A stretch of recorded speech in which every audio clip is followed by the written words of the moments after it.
Hello Walkers, como prometido, a gente ia trazer aqui uma série de entrevistas e uma série de visões sobre diferentes profissionais do mercado que vão dar uma palhinha do conhecimento que tem para vocês. Eu estou aqui, tenho o prazer de conversar com o Fred Vilaverde, que é founder da Shifters, que trabalha com aceleração de negócios e transformação de pessoas. E aí, Fred, muito prazer ter você aqui. Prazer, obrigado Um grande pelo prazer. convite. E aí eu quero começar fazendo uma pergunta, que, como eu estava falando aqui com vocês, o inverso de uma mente cheia é uma mente aberta a receber novos conhecimentos. E aí, Fred, eu quero perguntar para Claro. você, que tipo de conhecimento você veio buscar aqui no Digitalks? Eu vim aqui no Digitalks para fazer networking e para encontrar mais pessoas com mentes mais abundantes do que a minha. Eu penso que sempre que você conversa com pessoas, você descobre sempre novos horizontes e você abre e expande a sua mente. Então eu não vim com um objetivo específico de vou aprender mais sobre dados, ou vou aprender mais sobre mídia, ou vou aprender mais sobre negócio. Mas eu sei que não sei muita coisa. Então sempre que eu conheço pessoas bacanas, a minha mente se expande. Então quando você está aberto a receber uma coisa maior e quando você é humilde, tem coisas que se expandem. Então o que eu digo sempre é seja humilde, ouça as pessoas e descubra o que você não sabe. Muito bom. E eu sei que você é um cara, um grande estudioso, é um cara muito inteligente. E eu admiro muito o trabalho que você desenvolve. E tá na cara que você é um cara que gosta de pessoas. É um cara que aprende. E eu me lembro de uma vez conversando com um executivo coreano. E eu aprendi com ele que quando uma pessoa mais inteligente fala, a gente só ouve. A gente pergunta menos, a gente interfere menos. Porque se nós começarmos a falar, é que a gente sabe mais do que a outra pessoa. E a gente perde a oportunidade de aprender, não é verdade? É um excelente ponto, até diria mais. Sabe quando você vai numa conferência, tem uma palestra, e aí tem alguém que fala, e aí tem outro cara que está sentado no fundo da sala, o cara não diz nada, está calado, Anota tudo. quieto, tira nota, e aí é o que eu digo, o papagaio, eu adoro, é um animal incrível. Mas em negócio atrapalha, porque normalmente isso é um sinal de ignorância e a pessoa não sabe, que ela não sabe. Quando você é um tubarão, o tubarão é um animal de águas profundas. Ele não se mostra, ele não aparece, mas ele tira muita nota. Então assim, quando você está com um chip de E o aprendizado... bote dele é perfeito, né? É, porque o cara, ele tenta saber, procurar o que ele não sabe. Ele vai fazer 98% ouvir e 2% falar. Isso é um sinal de tubarão. O que é que faz, entre aspas, o papagaio? Gente, nada contra o papagaio, pelo amor de Deus. Adoro. Já tive inclusive um site de papagaios, nem vou entrar no mérito. Mas o ponto é, quando você está no chip, nesse aqui, é uma pessoa que fala 98% e só ouve 2%. Isso é um problema. Porque na vida, se você não está aberto a ouvir, você não está aberto a evoluir. Claro. Então é muito importante a pessoa estar aberta a novos horizontes. Eu prefiro, entre aspas, levar na cabeça alguém que me diz uma coisa, você fez isso errado. E aí tem pessoa que fica melindrada, tem pessoa que se vai abaixo. Sim. E eu como founder, estamos juntos. Quanto mais porrada, Mais cascudo a gente fica, mais forte. mas assim, mais rápido você vai no tapete, mais rápido você se levanta. Sim. Aí o cara que vai 1000 vezes no tapete é o cara que já é tubarão. O cara já caiu muita vez. É verdade. Então assim, tem pessoas que, nossa, mas isso é rude, isso é duro.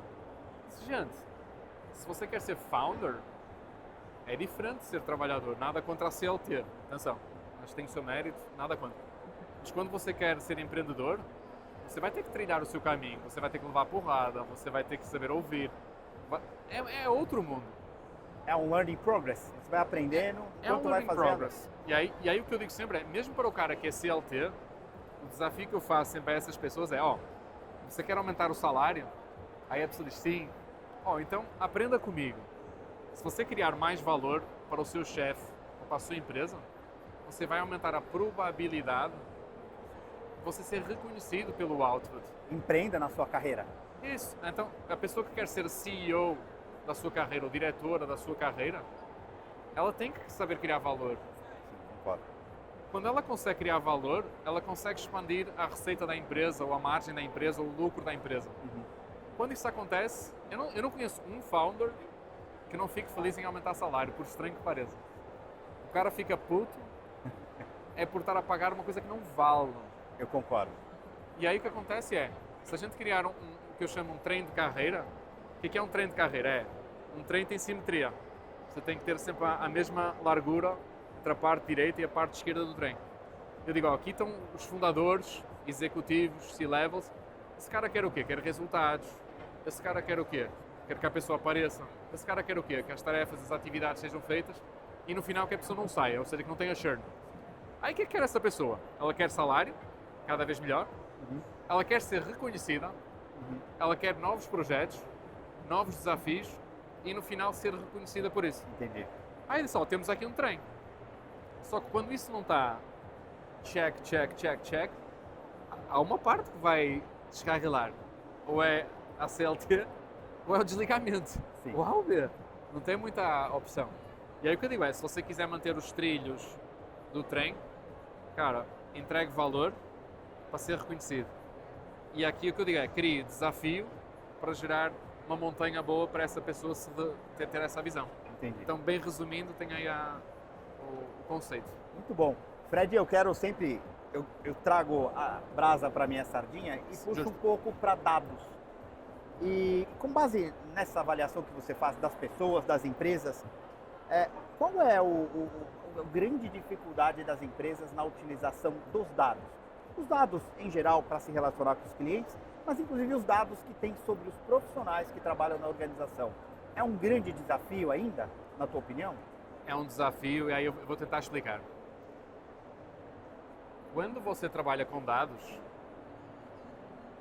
eu acho que tem duas premissas que nem sempre são cobertas. Aí eu vou explicar. Um é o conhecimento dos dados. O outro é a análise em cima desses dados. São duas camadas, ok? Quando você pega nos dados, o que é que as empresas têm como dores? Os dados não estão estruturados, não estão organizados, eles não estão limpos.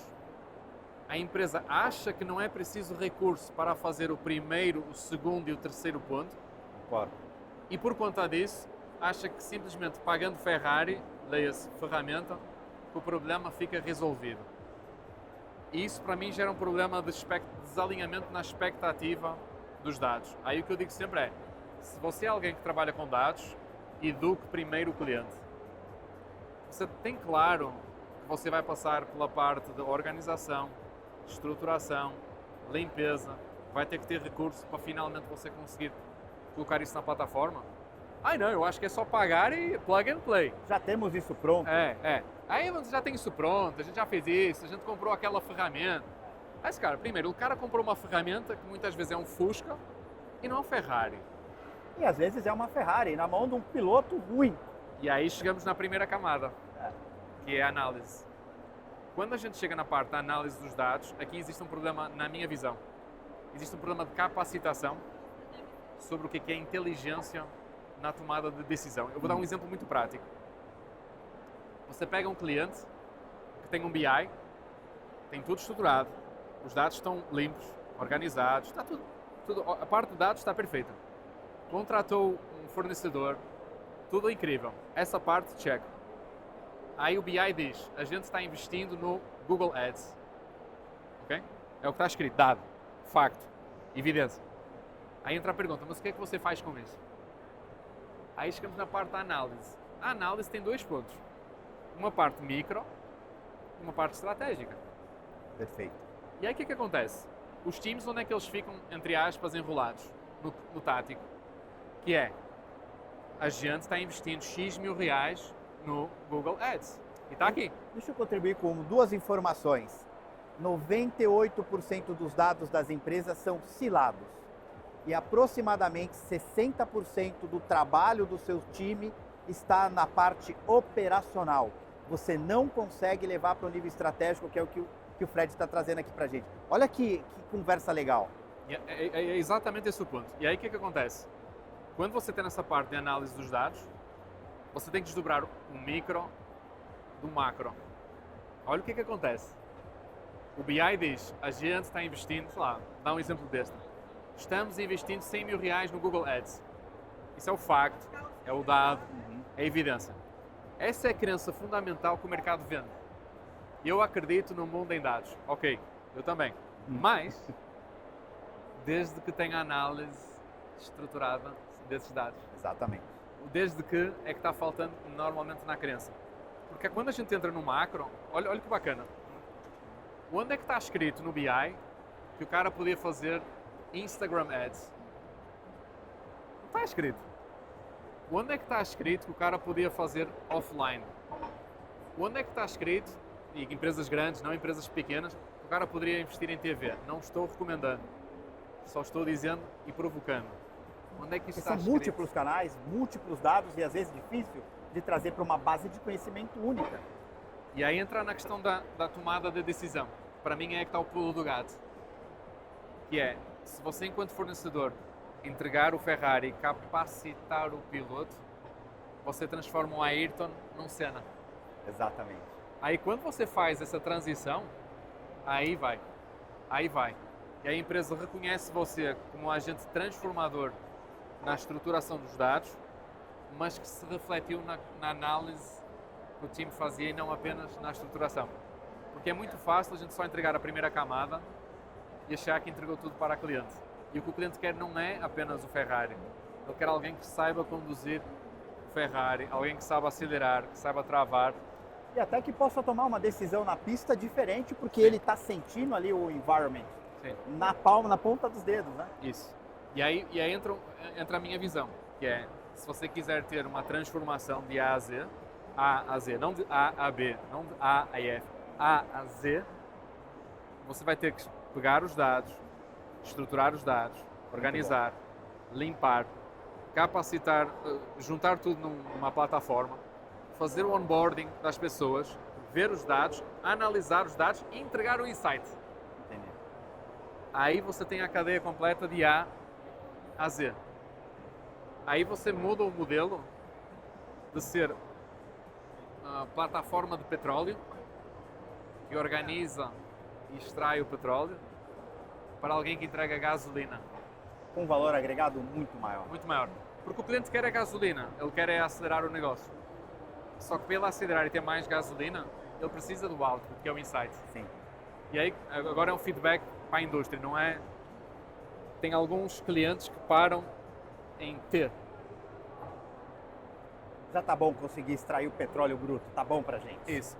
E aí o que eu digo é, gente, beleza, mas tem aqui um oceano azul que é você levar um insight. Perfeito. Aí quando o cara entende isso, espera aí, em que negócio é que eu estou? Eu estou no negócio do petróleo ou no negócio da gasolina? Eu estou no negócio de organização e estruturação de dados ou no negócio de levar os insights prontos? Legal.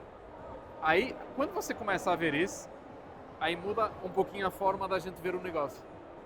E não estou dizendo que está certo, não estou dizendo que está errado, não estou dizendo que é uma verdade. Cada pessoa vai ter a sua. Sim, claro. O que eu estou dizendo é uma aproximação de dizer que é o output, que é o que o cliente quer. E tem uma outra coisa que é o processo, que não é um processo simples, não é um processo que em uma semana tudo está resolvido, né, Fred? Não é, eu vou dar um exemplo. Eu ontem estava num call, a gente sim tem uma nossa plataforma, aí dia 18 de agosto, pum, sem dar.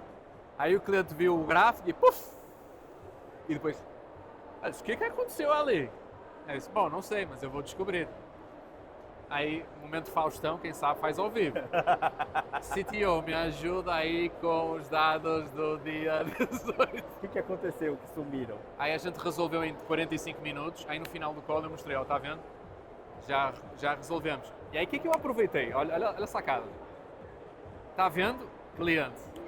Esse papinho de achar que é só plug and play não existe. Deu pau na receber os dados da API, foi preciso falar com fulano, no caso CTO, que teve que ir ver os dados, subir os dados, verificar os dados e eu comunicar que foi tudo resolvido. Entendi. Olha aqui. Muitas etapas. E Isso não é simples. Não é simples, não é simples. Aí o que eu digo sempre é, o cliente que acha que é simples, ele está num estado de maturidade baixa. Então a sua função é elevar a consciência. É elevar. E aí com exemplos o cara começa a valorizar. E aí tem uma coisa mais interessante que é, ele inicialmente ele paga o que ele acha que é caro, porque ele tem essa consciência. Quando o cara Porque tem... a relação de caro e barato é muito relativo, né, Fred? Deu resultado ou não deu? Agregou valor, como você bem fala, ou não? Esse para mim é uma questão muito do que é caro, o que é barato. E o cliente acaba vendo isso muitas vezes, isso é muito caro, mas ele tem dificuldade pelo grau de maturidade de ver valor naquilo que pode fazer para o negócio dele. Então, mas aí tem dois problemas, na minha opinião. Um é a definição de preço, o outro é a definição de valor, e o terceiro, que não está aqui, que seria a comunicação do valor para dizer que o preço vale. Entendi. Aí por que eu estou dizendo isso? Quando o cara não vê valor, ele tem que ser educado. Aí qual é o erro que eu sinto que a indústria faz? Engole. E não pode engolir. Tem medo de falar para o cliente que ele está errado? Isso, tem que ter. Oh, fulano. Não de maneira arrogante, mas está errado o seu processo, porque eu conheço desse assunto. Não é ser arrogante, é ser objetivo. É dizer, vem cá, isso aqui está torto. Eu não estou dizendo para você concordar, eu estou a dizer para a gente ser objetivo no relacionamento que a gente tem. Isso aqui está torto. Você não pode pagar X e por um escopo que tem 300 horas de back. Não faz sentido. E eu também tenho que fazer a minha função, que é educar você, a dizer que vai precisar disso e que isso vale. Então, bora primeiro falar sobre o valor. Se eu colocar o meu programador a fazer 30 horas de setup, eu quero que você imagine o Ayrton com aquele time completo a formatar o motor para o cara poder subir na pista. Você concorda comigo que demora a formatar o motor? Quando o cara diz sim, Começou a entender. aí a consciência subiu. Aí ele entende que você vale. Muito bom. Ele subiu, você vale, então agora entramos no segundo ponto.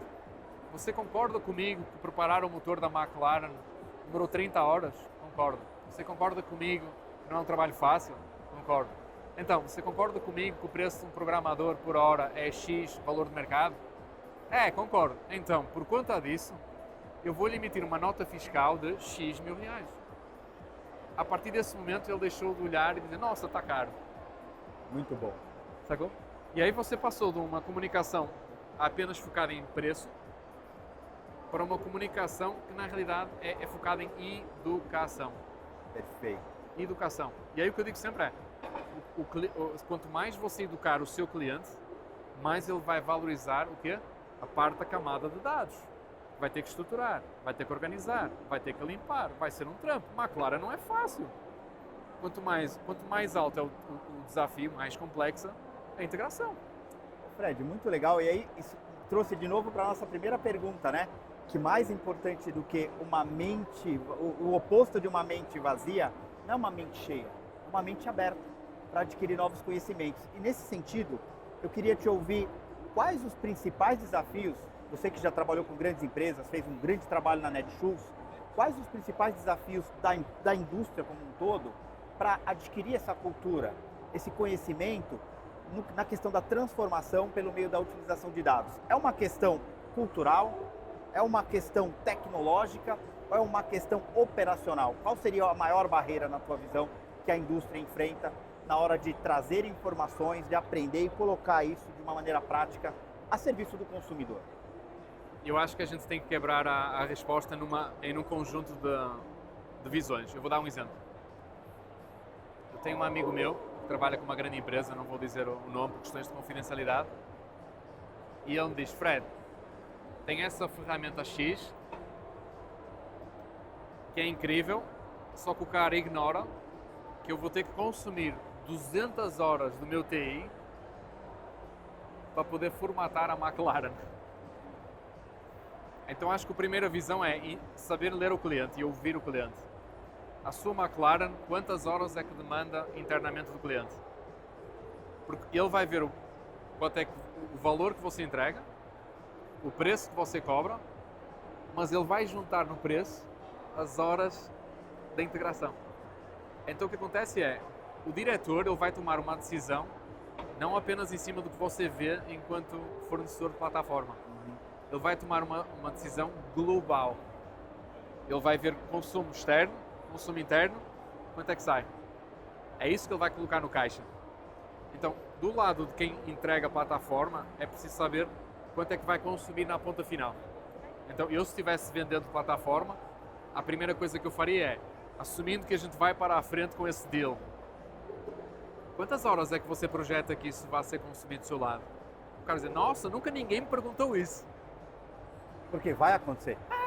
É isso, vai acontecer. E às vezes é um bloco que não foi previsto e o projeto não vai adiante. Todo mundo perde tempo e dinheiro. Todo mundo perde tempo e dinheiro. E mais, você se posiciona como alguém confiável. Como o que eu chamo Trusted Advisor. Então, assim, o cara que é um Trusted Advisor é alguém que faz o quê? É alguém que vai defender o interesse do cliente, mesmo quando isso é contra ele. Então, assim, eu vou dar um exemplo. Eu no outro dia, eu queria fechar uma proposta para um dos projetos que eu tenho. Eu só fecho com você se você contratar esse fornecedor também. Por quê? Eu vou resolver 50% do seu problema. Só que se você quiser resolver 100%, você vai ter mais esse custo. Eu não quero que você assine aqui X mil reais para resolver 50% de um problema, quando eu sei que o seu objetivo é resolver 100%. Então, eu só fecho com você se você fechar comigo X horas e mais X horas com esse fornecedor. Aí estamos juntos. Porque a última coisa que eu quero... Você me possibilita entregar o que eu estou propondo. Acontece uma coisa genial, que é, o cara passa a respeitar você. Muito legal. Quando você tem respeito, você tem relacionamento. Quando você tem relacionamento, você tem confiança. Quando você tem confiança, você vira uma autoridade. E aí, esse jogo de saber quando não pegar, ou quando dizer a verdade quando ela dói, é mágico. Eu vou dar outro exemplo. No outro dia eu peguei uma agência, o cara entrou no call, ele tinha um objetivo de geração de reunião, whatever. Super difícil o produto para vender, super difícil. O cara entrou, vi o seu site e queria saber se dá para fazer isso para a agência. Eu disse, posso ser bem sincero? Sim. A estatística está contra você. Aí eu já comecei, tem 90% de chance de não dar certo.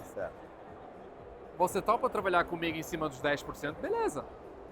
Mas se você está ciente que é 90% de chance, eu vou explicar, a agência é igual em quase todo lugar. Você tem muitos diferenciais. Como é que a gente vai conseguir criar uma mensagem que gere diferencial? De novo, tem preço e tem valor. O cara tem que ver valor. Se ele vê commodity, não vai andar. E voltando aqui na questão dos dados, é igual, porque na indústria, qual é que é o problema do cliente? Horas que eu contrato do fornecedor de setup, mais a aceleração. Mas ele vai considerar setup interno e a aceleração interna. Então, assim, eu se estivesse do seu lado, por exemplo, eu consideraria 4 variáveis, não 2. E eu já estive na Netshoes, eu posso dizer isso. Eu cheguei a contratar uma grande plataforma, é que eu tinha X de pricing, mas eu tive que ver quantas horas é que ia consumir do meu time. Internamente para fazer desenvolvimento e integração. E aí entramos para mim no primeiro driver, que é do lado de quem vende, não existe empatia com fornecedores que não veem o custo até ao final. E vale um disclosure que eles são muito bons em vender a plataforma para resolver todos os seus problemas e até parece que eles são treinados a ignorar esse bloco que você vai ter no seu projeto quando começar a colocar ele de pé. Eu não sou religioso, mas aquela frase que diz que a verdade libertará você, eu não sei qual é a tradução. Conhecereis a verdade e a Obrigado. verdade vos libertará. O cara que diz a verdade, por natureza, é uma coisa que dói. Aí o que acontece? Tem pessoas que amam, tem pessoas que detestam. E eu, pessoalmente, eu prefiro ter melhor relacionamento com os caras que gostam da verdade do que trabalhar depois com pessoas que gostam simplesmente da outra parte. Porque aí eu vou ter o meu cliente perfeito, bora ter um relacionamento em cima de uma coisa, uma pedra chamada verdade. Aí a gente trabalha em cima disso. Putz, deu pau aqui, deu pau ali, ok, mas essa é a verdade. Quando você trabalha com a verdade, você dificilmente começa a abalar a confiança. Aí quando você não abala a confiança, coisas mágicas acontecem, que a pessoa passa para esse cara é diferente. Esse cara não está aqui para pagar a minha grana. Esse cara está aqui para me ajudar a potenciar o resultado. Voltando na sua pergunta, se a gente tem o primeiro viés, que é a questão do cliente, tem aqui esse segundo viés, que é a empatia. Então assim, se você resolver esse, você resolveu esse. Aí começam a entrar as questões operacionais. Vai ter gargalo? Vai. Não é se, é onde é que vai ter. Eu, essa semana, estava fazendo um call com uma grande empresa e uma coisa que a pessoa me disse foi: o problema da consultoria é que o diagnóstico mata. Porque mostra a verdade. Por um lado, mostra a verdade, por outro lado, consome tempo. Então o que ela queria dizer é: eu nem me importo de saber a verdade, desde que não demore 6 meses. Entendi. Aí o desafio que eu digo é: tem como encurtar essa curva do lado do fornecedor para que esse diagnóstico seja o mais curto, mais rápido, mais fácil? Porque o cara que é diretor pensa: ok, eu vou pagar X pelo setup e diagnóstico, mas eu quero o resultado, é a aceleração. Se a gente consegue encurtar isso, a gente está a antecipar o resultado. Sim. Então, de novo, se a gente fizer esse planejamento, eu acho que a gente aumenta a probabilidade da gente conseguir ter mais vezes o cliente do nosso lado. Concordo. E com isso a gente ter um relacionamento mais confiança, mais longo prazo, mais resultado, mais experiência e vir um diferencial em relação aos concorrentes. Muito legal. Que é, fazemos o seu onboarding em 30 dias e não em 6 meses, não em 3 meses. Aí começa a chamar a atenção. Então, eu não digo que é fácil aqui entre nós. Sim, claro que Mas não. vamos ser sinceros, gente, trabalhar com dados é um A parto. gente brinca aí, a gente descomplica os dados porque a gente tenta realmente torná-los o mais palatável possível, mas está longe de ser fácil. É uma disciplina complexa, é uma disciplina que exige envolvimento multidisciplinar dentro da companhia. É o profissional de venda, de marketing, tecnologia, recursos humanos. Toda a empresa tem que estar em torno desse tema dentro das organizações para que o output, o benefício para o consumidor lá na ponta seja percebido e que seja muito bem percebido. Porque às vezes chega uma coisa mequetrefe e não é isso que a gente quer que os clientes percebam, porque daí não tem valor. Não tem valor. E aí tem mais um ponto, que é, eu se estiver do lado do cliente, por exemplo, se eu fosse hoje trabalhando numa grande empresa, eu mais do que plataforma, eu ia valorizar serviço. Por quê? Porque no final vai ser um trabalho hands-on. É saber quem é que é o ninja, como é que ele se chama, o cara aparece no call sim ou não. E eu, por exemplo, eu na Netshoes, eu me lembro disso. Eu não queria muitas vezes o atendimento só da pessoa que faz o atendimento. Eu queria falar direto com o ninja e atendimento, os dois. Porque eu sei que o cara vai editar direto o problema, ele vai ser mais rápido. Então assim, a gente encurta o technicalês. Ao fazer isso, a gente está a liberar valor. Entendi. Então, essa parte vira diferencial. Aí é o que eu digo, você hoje vai contratar uma plataforma de dados, faça 2 boas perguntas.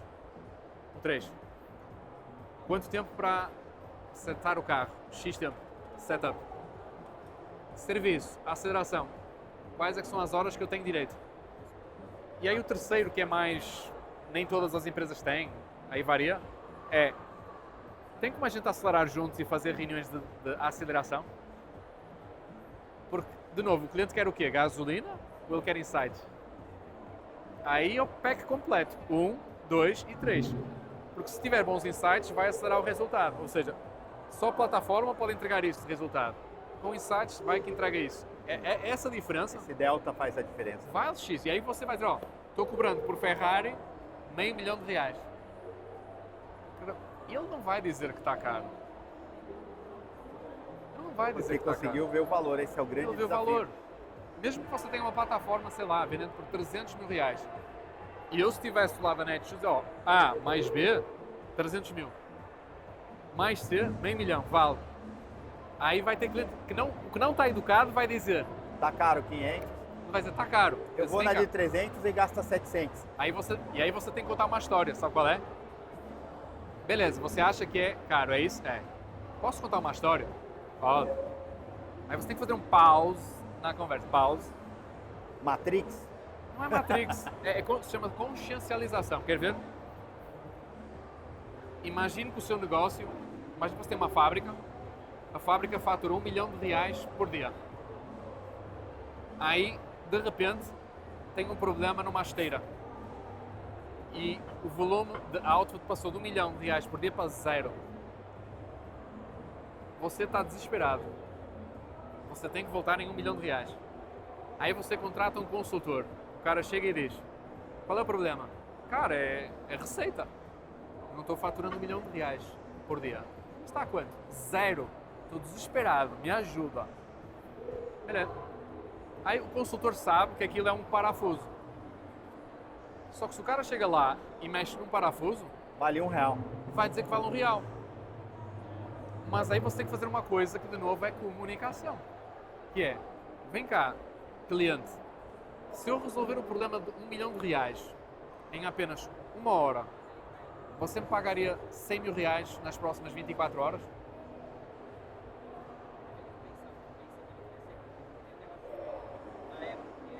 Pensa assim, é ROI 10, só que é ROI 10 todos os dias.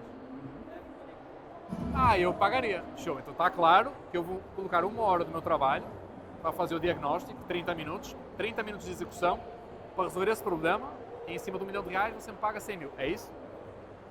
Beleza. Aí o cara vai lá, olha para a máquina, pressiona um botão, está aqui, está resolvido. Muito obrigado. Amém. Todo mundo ficou feliz. É a famosa história da dor de dentes. Se você estiver doendo o dente e for no dentista e o cara resolver isso em 1 hora, você vai ficar mais feliz ou menos feliz? O versus do cara que demora 30 dias a resolver a dor do dente. Quero resolver agora. Então assim, o segundo faz a enrolation. Eu digo, cara, está enrolando. O cara que é bom chega lá e resolve. Só que ele não pode resolver sem criar consciência na comunicação. Entendi. Porque quando ele criar consciência, a pessoa fica num setting bom. Que é, estou contratando Ferrari e valeu 1 hora, valeu R$100 mil. Voltando na questão dos dados, a pessoa diz, nossa, que história bacana. Então, se você me deixar auditar e fizer o diagnóstico, existe a chance de encontrar um botão na sua operação que talvez entregue mais R$1 milhão por mês na sua empresa. Você pagaria R$100 mil a mais se ele entregasse mais R$1 milhão por mês? Caraca, sim. Então, a proposta que era 300 mil, ela vale 400 mil. Só que eu falei de um insight, não foi? Foi. Na média a gente encontra 5. Isso quer dizer que a chance estatística de passar de 1 milhão para 2 milhões ou 3 ou 5 é muito maior. Por isso é que a gente vai cobrar não 300, não 400, mas meio milhão. Caraca, Elcio, se você me entregar mais 5 milhões... Pago fácil. E aí entra o meu ponto. Essa é a diferença entre a fase 3, estar a pagar por insight, output, versus só pagar por dados. Tem aqui a história de como é que dá para resolver e ao mesmo tempo educar a indústria, mas vendo os 3 problemas. Ou seja, resumo, ver de A a Z a dor do lado do cliente, que não é só até ao meio. Tem o seu custo e tem o custo interno. Muito legal isso. Tem a parte da história que você conta, preço versus valor. Se ele não está educado para o preço, você tem que mostrar o valor. Você resolveu isso tudo, agora é só uma questão de análise para entregar insights. Aí você conseguiu um modelo premium. E eu falo por mim, tem clientes que pagam mais por insight do que por plataforma. Eu demorei muito tempo a entender isso. Muito tempo. Fred, o papo está delicioso, eu adoraria ficar aqui a tarde inteira contigo. Eu tenho certeza que você trouxe insights muito importantes, sobretudo para você aí que é B2B. Então, como eu tinha prometido, está aqui, ó, um entrevistado com conhecimento muito rico, internacional. Ele é português, direto da cidade do Porto, trazendo aqui, vocês pegaram a visão? Relacionamento e um processo impecável pode trazer mais valor para a sua oferta. Então continue aí que nós vamos trazer muito mais para vocês.